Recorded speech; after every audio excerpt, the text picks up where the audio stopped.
In the early 1980s, deep within the confined control room of a Soviet nuclear submarine, a sonar operator once again noticed a pattern that did not fit any known classification.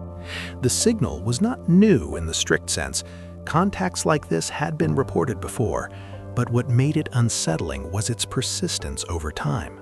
It would appear, fade, reappear, and sometimes vanish entirely, only to return hours later at a different bearing.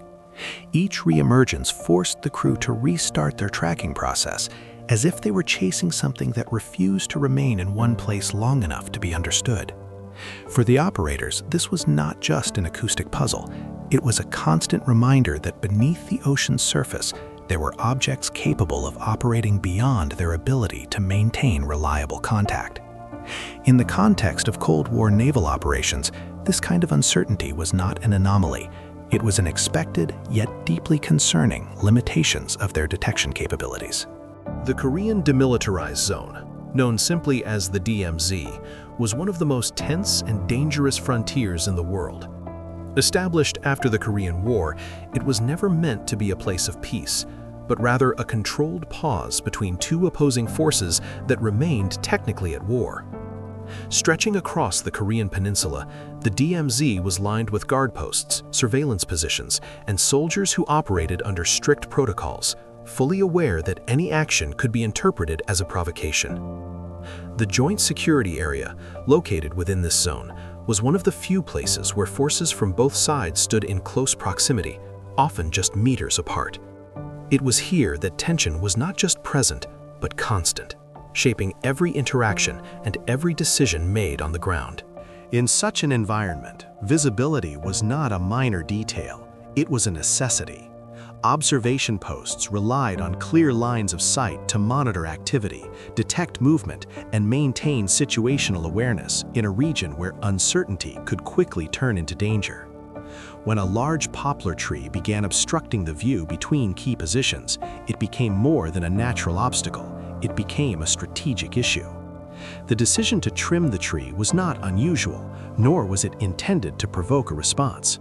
It was a routine action, one that had likely been carried out many times before in different forms.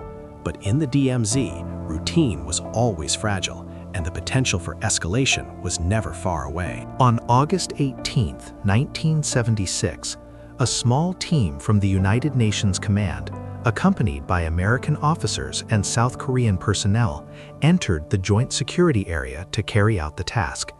They were equipped with tools for cutting, including axes, and approached the situation as a standard operation. There was no indication that this would become anything more than a brief interaction observed from a distance by North Korean forces. But as the work began, the situation changed rapidly. North Korean soldiers approached the group and demanded that the operation stop.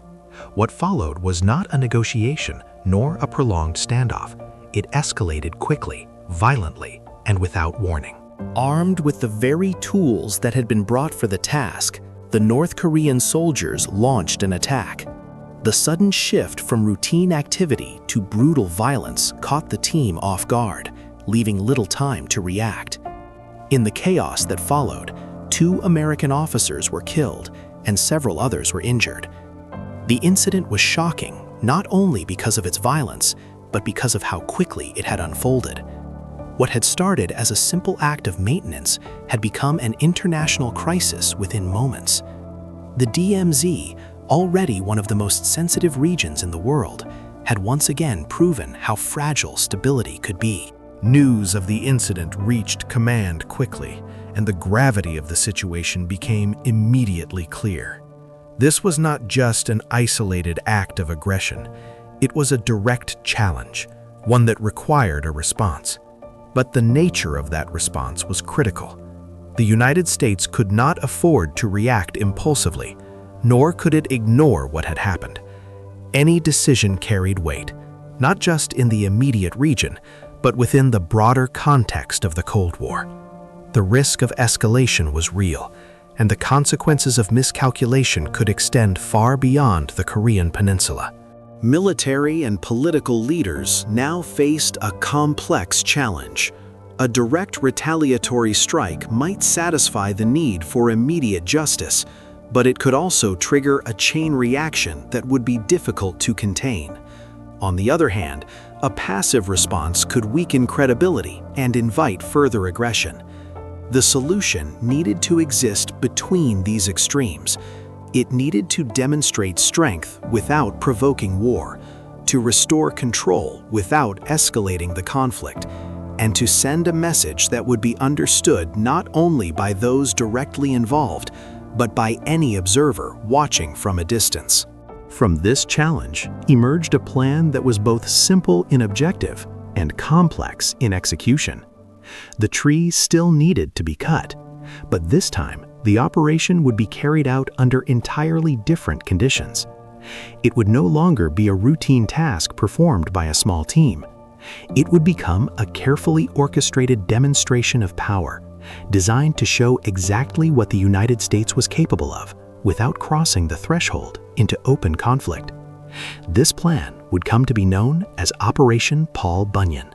In the days leading up to the operation, preparations were made with precision and intent. Forces were positioned, support units were coordinated, and contingency plans were established for a range of possible scenarios. The objective was not simply to complete the task, but to control every aspect of the situation. The presence of force needed to be overwhelming, not to initiate combat, but to prevent it. Every element of the operation was designed to communicate a single message. Interference would not be tolerated. When the operation began, the scale of the response was immediately apparent.